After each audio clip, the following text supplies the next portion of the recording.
I will retire at the right time. August 2027. We have amongst us some vice chancellors. I shared the tag vice with them. I don't want to forget them. We must form a union to get a substitute name. Sri Sarbanand Sonowal ji lacks one thing terribly. He doesn't know how to court enemies because he has none. And ladies and gentlemen, my docket is full of them. I need guidance from others faculty that can help me tide over this very daunting, menacing program. I can only assure you my fullest commitment to be a good student. Professor Shanti Shri Dhuli Pudi Pandit ji, Vice Chancellor JNU, Professor M.S. Chetra, Director ICSA, Akhil Bharatiya टोली सदस्य प्रार्थना प्रवाह, माननीय Nand Kumar ji, please you may retire. I will retire at the right time. August 2027. Subject to divine intervention. माननीय Nand Kumar ji, we have Padam Shri Dr. M.D. Srinivas, a person who has focused on something unique, history of science and technology. We have amongst us some vice chancellors. I shared the tag vice with them. I don't want to forget them. We must form a union to get a substitute name. Because unlike me, most do not suffer vices. But trust me, my vices have nothing to do with my marriage or my profession. So Vice Chancellor Nirja Gupta ji, Professor Yugani Goyal ji, then we have amongst us Professor Ram Subramaniam ji, IIT Bombay. And of course Manoj Shinde ji, patron ICSA. आज बहुत शुभ दिन है, दो कारण से। आज का आयोजन गुरु पूर्णिमा पर है। सभी को हार्दिक शुभकामनाएं। It is a facet of Indian knowledge system. मैं सभी मेरे गुरुजनों को प्रणाम करता हूं। मेरे माता पिता, मेरे दादा दादी, मेरे नाना नानी, मेरे गुरुजनों के समक्ष थे, सभी को प्रणाम। We have in the audience people who qualify to the status of Gurujan. My respectful reverence to all of you. Friends, it is a delight to inaugurate first annual academic conference on Indian knowledge system. It has not come a day too soon. My warmest compliments to the JNU and ICSA for pioneering this initiative, much needed initiative and contemporaneously highly relevant. At the heart of this conference lies a profound truth, undiluted, unqualified. India is not just a political construct. It is much beyond. It wasn't formed in the mid-20th century. It's a civilizational continent, a flowing river of consciousness, inquiry, and learning that has endured, as was reflected by Sri Sonowalji, across millennia. I have a small caveat. Mine is not a keynote address. Sonowalji imparted a keynote address. Friends, countries live in centuries. India thrives and lives in yugas. Yug. Bharat breathes through recitation of Vedas and Upanishads. It speaks through the intricate sutras of Panini. It calculates with the precision of Aryabhat, and it governs with the prudence, patience, sagacity of Kautilya. India is unique in the world, on the planet. India's story is an unbroken narrative of human aspiration towards knowledge, harmony, transcendence.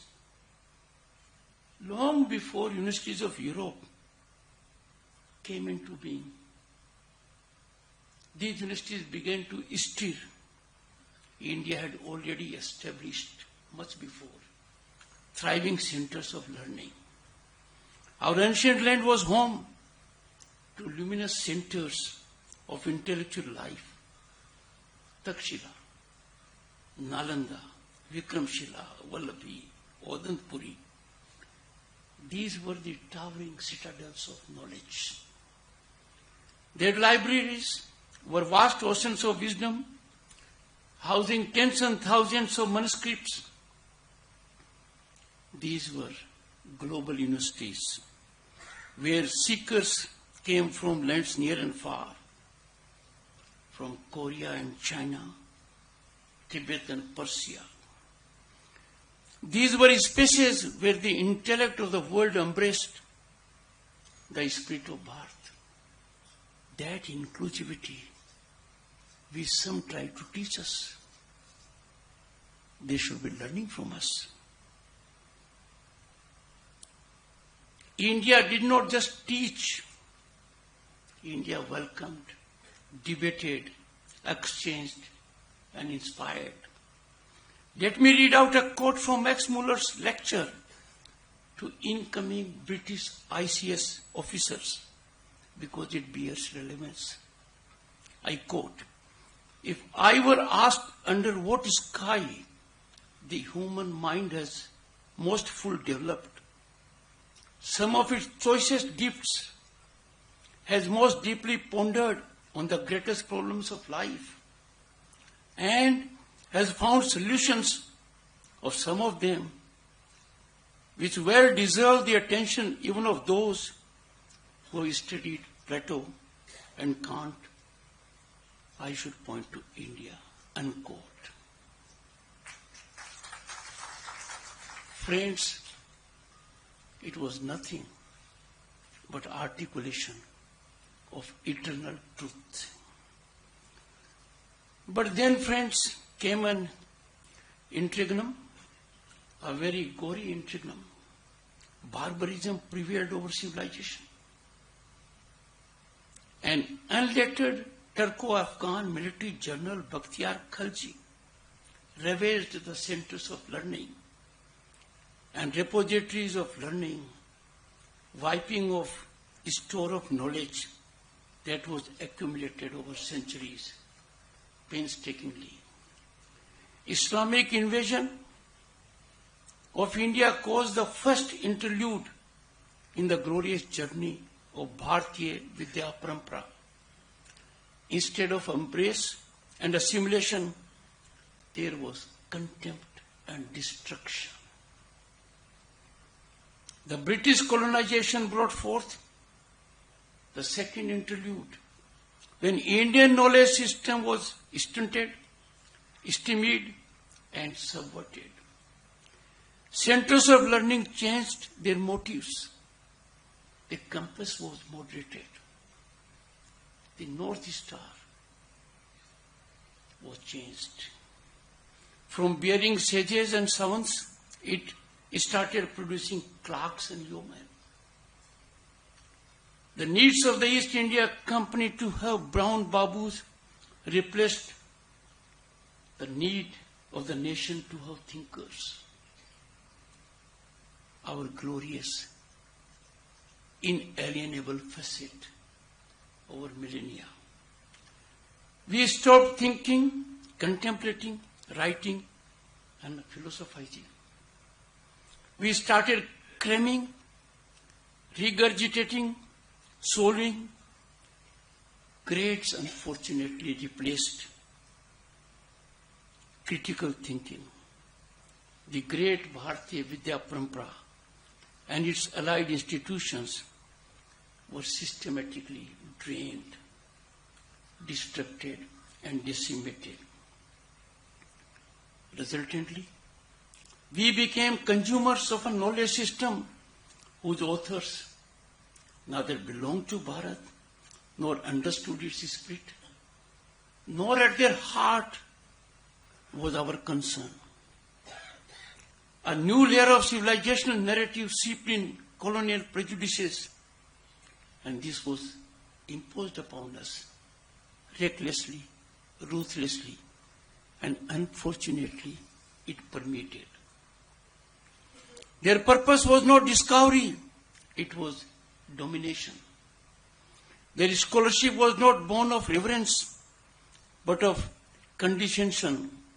Through their distorted lens, India's profound philosophies were reduced to superstition.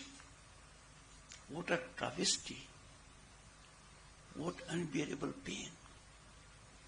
Western constructs were paraded as universal truths.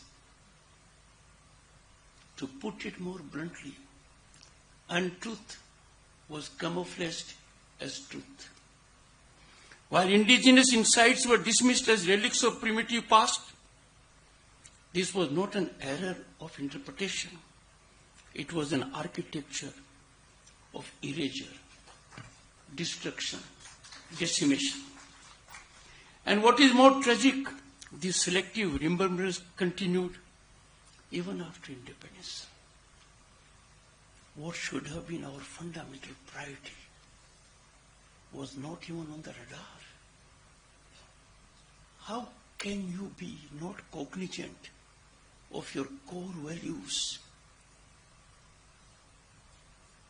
Instead of healing, we inherited the very vices we fought to overthrow. We adopted their practices. Marxist perversion replaced colonial distortion. And friends, even today, the shadows of those colonial misreadings continue to shape textbooks, curricula, and minds. They continue to demand respect. There are narratives in their favor. A matter of deep reflection and of worrisome concern. But friends, today's gathering is far more than sentimental gaze backward or a nostalgic remembrance of our golden age. It is game-changing. The step taken here during 3 days will go a long way. This conference, I believe strongly, stands as a serious academic endeavor to correct a historical wrong, aberrations that are painful for us, aberrations that urge us to question, investigate, critique, and rediscover. Now is the time to cast off the chains of borrowed narratives, inherited distortions. It is time to reclaim our intellectual sovereignty. This will be done, friends, through hard and patient scholarship. We would require an army of translators, researchers, PhDs, postdoctors, professors, analysts, linguists, modelers, and the like.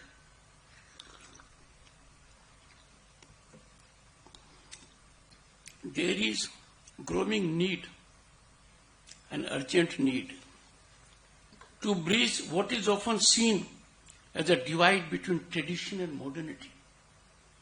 It doesn't exist. This divide is artificial and intellectually lazy. The wisdom of the past does not obstruct innovation, rather it inspires it. The metaphysical can speak to the material. Spiritual insight can coexist with scientific precision. But then you have to know what is spiritual insight. The Rig Veda hymns to the cosmos can find new relevance in the age of astrophysics. The Charak Samhita can be read alongside global debates on public health ethics. As we navigate a fractured world, we are stunned by global conflagrations. So we are faced with a fractured world, knowledge systems that have long reflected on the interplay between mind and matter, the individual and the cosmos. Duty and consequence become relevant and vital to shaping thoughtful, enduring responses. This can emanate only from this land for the benefit of the global community. India must not merely import global narratives. We do it thinking they are full of worth. It must contribute to shaping them. And that can only happen when we build an ecosystem that values and rigorously studies our own traditions. And for this, friends, we need universities like JNU to take the lead. Ma'am, congratulations. You must be laboratories of this great intellectual reinvigoration and ideation. You must create spaces where historians work alongside coders, Sanskritists alongside biologists, ethicists alongside engineers. This conference is a crucial step to building that ecosystem. Let us therefore turn our attention to tangible action, because that is need of the hour. The creation of digitized repositories of classical Indian texts is an urgent priority, covering all classical languages such as Sanskrit, Tamil, Pali, and Prakrit, to name just few. These repositories should be made widely accessible, enabling scholars in India and researchers around the world to engage meaningfully with these sources. Equally essential is the development of training programs that empower young scholars with robust methodological tools, blending philosophy, computational analysis, ethnography, and comparative inquiry to deepen their engagement with Indian knowledge system.